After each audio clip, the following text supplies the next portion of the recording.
open this door right now or I'm breaking it down. Can you first tell me what this is about? We got a call about a disturbance. You need to step outside. A disturbance? I'm a nurse. I just worked a double shift. I've been asleep for 2 hours. Ma'am, last warning. Open up or you're getting arrested. The doorbell camera was capturing it all. Every harsh order, every raised voice, every step outside the rules that would eventually cost Officer Bradley Mitchell his badge, his retirement, and his freedom. He had no clue that the tired nurse behind the door had just finished saving 3 patients in the ICU and was moments away from ending his career without ever changing out of her pajamas. At exactly 11:30 p.m. on a Thursday night in downtown Seattle, what should have been a simple wellness check turned into a federal nightmare that exposed years of fake reports, triggered criminal charges, and proved that sometimes the person you're trying to scare understands the law better than you do. This wasn't just another police misconduct clip. This was a trauma ER nurse with 15 years of experience handling violent chaos, standing up to an officer who believed he could lie his way out of anything. What followed stunned an entire police department and proved that cameras protect both sides. Before we go on, where are you watching from? Drop your location in the comments and hit subscribe, because this story gets intense and you won't want to miss what happens next. Danielle Moore was 43 years old and looked completely drained because she had just finished a brutal 16-hour shift at Seattle Grace Medical Center, one of the busiest trauma hospitals on the West Coast. Danielle worked as an ER nurse specializing in critical care, the type of nurse who could keep a failing patient alive while coordinating 5 doctors and teaching 2 residents at the same time. She had witnessed things that would haunt most people forever. Gunshot victims, stabbing cases, horrific car crashes where entire families came through the doors, overdoses, suicide attempts, and every kind of tragedy imaginable. As a black woman in emergency medicine, she had also learned how to deal with people questioning her authority and skills, even with 15 years of experience and a wall full of certifications. Danielle had spent 15 years in emergency medicine.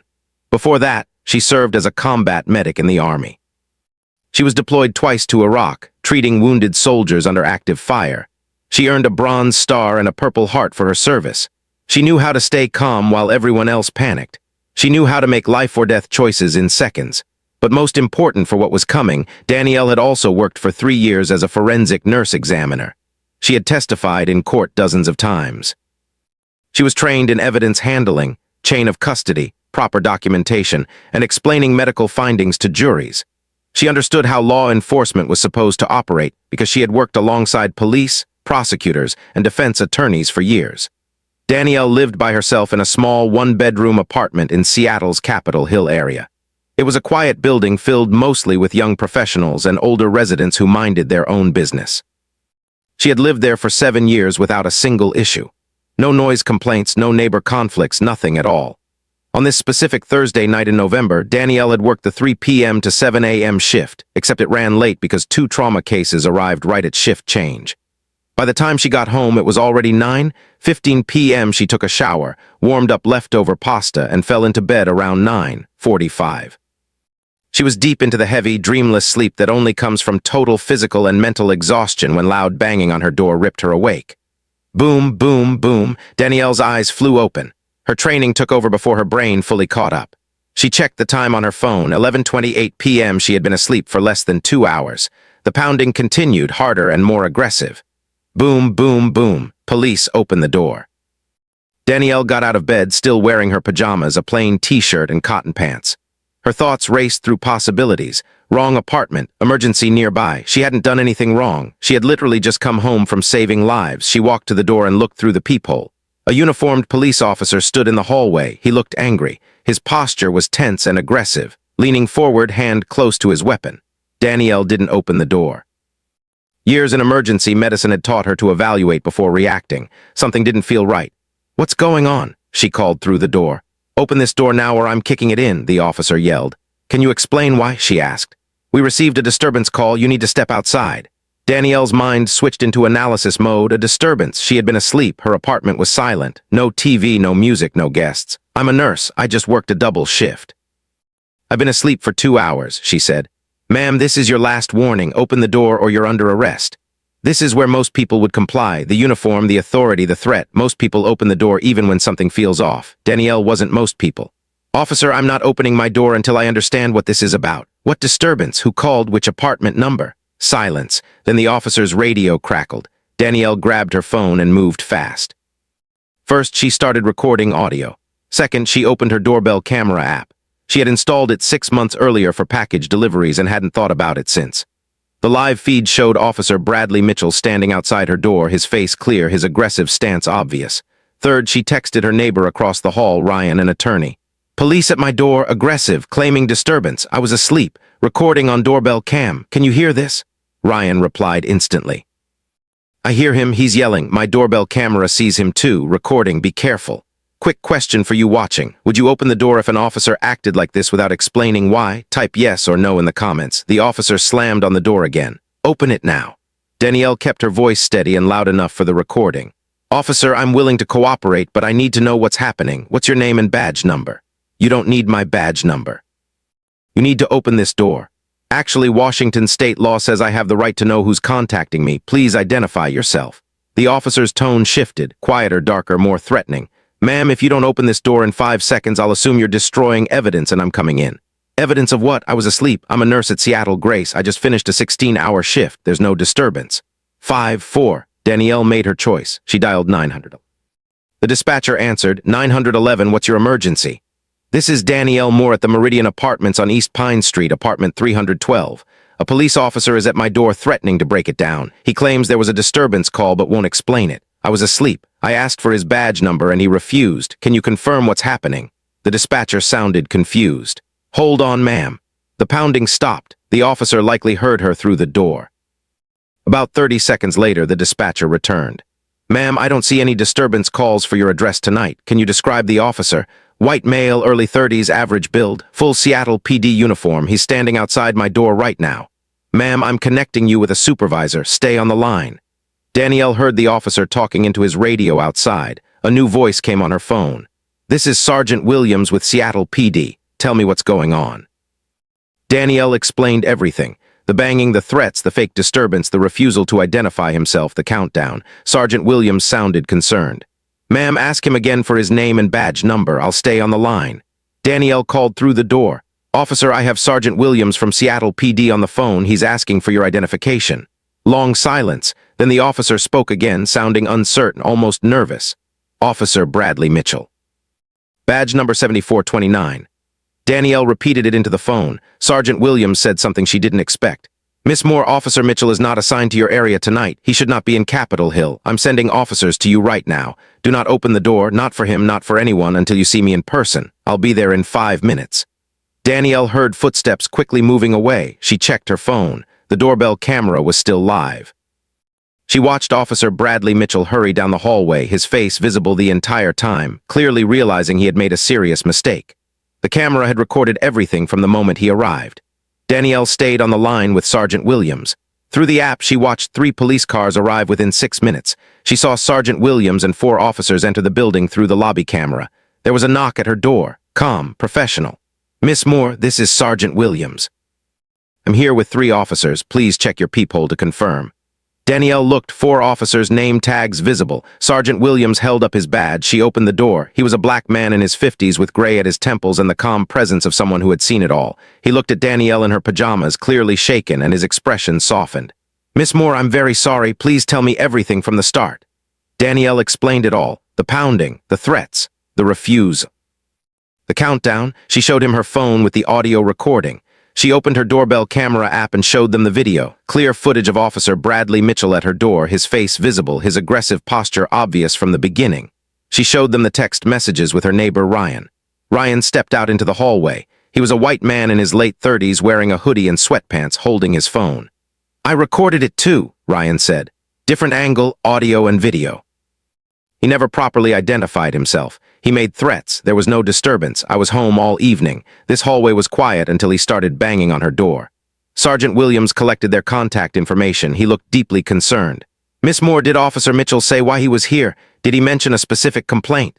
He claimed a disturbance, but 911 confirmed there was no call. Sergeant Williams exchanged looks with the other officers. One of them, a younger woman, shook her head in disbelief. I need to ask something important. Please be honest. Do you know Officer Mitchell, any previous contact? No, I've never seen him before tonight. Any neighbor disputes, complaints against you? Nothing. I work and sleep. I've lived here 7 years without issues. Sergeant Williams nodded slowly. "Miss Moore, I'll be direct. This is serious." An officer outside his assigned area showed up without a call, refused to identify himself, and threatened forced entry. That's not procedure. That's illegal. Something is very wrong. Do you think the sergeant already knew this would be bad? Type yes in the comments. What Sergeant Williams didn't tell Danielle that night was that Officer Bradley Mitchell had been under quiet investigation for 6 months. The department had received 3 anonymous complaints from women saying Mitchell showed up at their homes late at night. Always alone. Always when they were home alone. Always claiming disturbance calls that dispatch couldn't confirm. The women were too afraid to file formal complaints. They gave anonymous statements and refused to testify. Internal Affairs couldn't move forward without victims willing to go on record.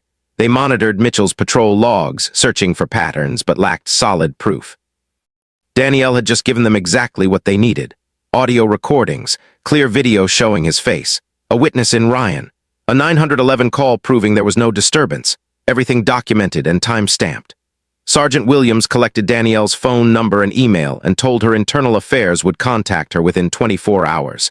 He asked her to download the doorbell footage and send it along with the audio recording and any other evidence she had. Then he told her something else. "Miss Moore, you did everything right tonight. You stayed calm, you asked questions, you documented everything, you called 911, you protected yourself without escalating things. Most people would have opened that door, and I believe you could have been in danger if you had." Danielle felt a chill run through her body. "What do you mean? I can't say more right now, but I'm very glad you kept it closed." The officers left. Danielle locked her door, checked every window, and didn't sleep again that night. The next morning, a detective from the Sexual Assault and Child Abuse Unit called her. Not Internal Affairs, the SACA unit. That's when Danielle learned the full story. Bradley Mitchell had been a Seattle police officer for 11 years. His record looked ordinary. No major awards, no serious complaints, just an average officer. 6 months earlier, a woman had reported being sexually assaulted by a police officer who came to her apartment late at night claiming there was a disturbance. She let him inside. He assaulted her. She reported it immediately but couldn't identify him. She was traumatized and never clearly saw his face. He kept his badge turned away. Then 2 more women came forward with similar stories: late-night visits, fake disturbance claims, forced entry, assaults. None could positively identify the officer. The SACA unit worked with Internal Affairs and narrowed suspects based on schedules and patrol patterns. Mitchell was one of 3, but they lacked enough evidence to arrest or search deeper. Danielle's case changed everything. Mitchell came to her apartment without a call. He tried to force entry. He refused to identify himself, and it was all captured on camera. The detective asked if Danielle would give a formal statement and possibly testify. She said yes immediately. Within 48 hours, warrants were issued for Mitchell's patrol computer, personal phone, and home computer. What they found was horrific. Mitchell used the police database to search for women living alone. He targeted single women, late 20s to early 40s, apartments without strong security. He had done this for at least 3 years. His patrol logs showed visits to dozens of addresses while off duty.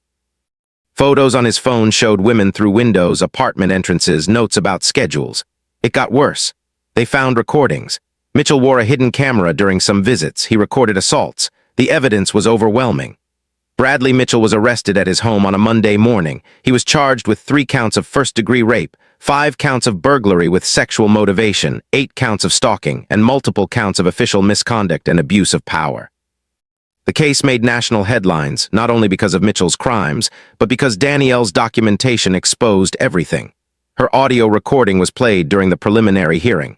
The doorbell footage was entered as evidence. Clear video showing Mitchell's face, posture, threats, everything. Ryan's footage from across the hall confirmed it from another angle. The 911 call proved Mitchell had no legal reason to be there. The prosecutor called it one of the clearest examples of predatory behavior by a police officer she had ever seen. But Danielle wasn't finished. She filed a federal civil rights lawsuit against the Seattle Police Department. Not for money, though that came later. For accountability. The lawsuit argued the department failed to properly investigate earlier complaints, allowed Mitchell to keep working while under suspicion, had weak policies for handling sexual assault allegations, and failed to protect the public. The case was filed in the Western District of Washington. It was 68 pages long and included expert testimony from law enforcement specialists, forensic experts, and civil rights attorneys. Danielle's lawyer was one of Seattle's top civil rights attorneys and took the case pro bono because she believed in it. The city initially fought back. They claimed they investigated Mitchell properly and couldn't know he was dangerous without evidence. Danielle's attorney dismantled those claims. She showed 3 nearly identical reports months earlier. She showed minimal follow-up. She showed Mitchell's database searches were logged and ignored. She showed department policy required stronger action. The trial lasted 9 days. The jury deliberated for 4 hours. They ruled in Danielle's favor on every count. She was awarded $575,000 in damages. More importantly, the judge ordered major reforms in how the department handles sexual misconduct allegations. Do you think $575,000 was enough? Let me know in the comments. But the real impact came from what Danielle did with the money. She kept $50,000 for legal costs and missed work. The remaining $525,000 was donated. $200,000 to the King County Sexual Assault Resource Center. $150,000 to a legal aid group helping low-income civil rights cases. $175,000 to Launch, a grant program providing security systems and doorbell cameras for women living alone in high-crime areas. Danielle gave interviews to local news. She was calm, thoughtful, and focused on the bigger issue. She spoke about documentation, knowing your rights, and the bravery of the other women. She also acknowledged the good officers she had worked with. She made it clear this wasn't anti-police. It was about accountability. It was about ensuring predators couldn't hide behind badges. The criminal case against Bradley Mitchell went to trial 8 months later. He was convicted on 11 charges. The judge sentenced him to 38 years in prison, with no parole eligibility for the first 25 years. During sentencing, all 3 victims gave statements describing the trauma, fear, and betrayal of being attacked by someone they were supposed to trust. Danielle didn't speak at sentencing. She hadn't been physically assaulted, but she attended every day of the trial to support the victims. After sentencing, one victim, Jennifer, approached Danielle outside the courthouse. She hugged her and said something Danielle would never forget. "You saved my life, not just by stopping him, but by showing me we could fight back and win." The Seattle Police Department implemented all court-ordered reforms. They created an independent review board for sexual misconduct cases. They added automatic database flags for suspicious searches. They required body cameras for all public contact, including wellness checks. They introduced mandatory training on identifying predatory behavior within the force. The department also contacted the 3 women who previously filed anonymous complaints. They apologized and offered full support. 2 agreed to give formal statements, leading to additional charges. Danielle continued working as an ER nurse. She was promoted to a lead trauma role. She still works brutal shifts and saves lives. But now she also speaks at police academies, nursing schools, and community centers about documentation and rights. She plays the audio from that night. She shows the doorbell footage. She explains exactly what she did and why. Her message never changes. Stay calm. Ask questions. Document everything. Call 911 if something feels wrong. Know your rights. Trust your instincts. The footage is now used nationwide in training as a warning of what happens when authority is abused. But it's also shown as an example of how civilians can protect themselves, how questioning authority isn't obstruction, how documentation creates power, how calm thinking can save lives. Ryan still lives across the hall. They're close friends now. He jokes that he's her security guard, though Danielle reminds him she's the one with combat training.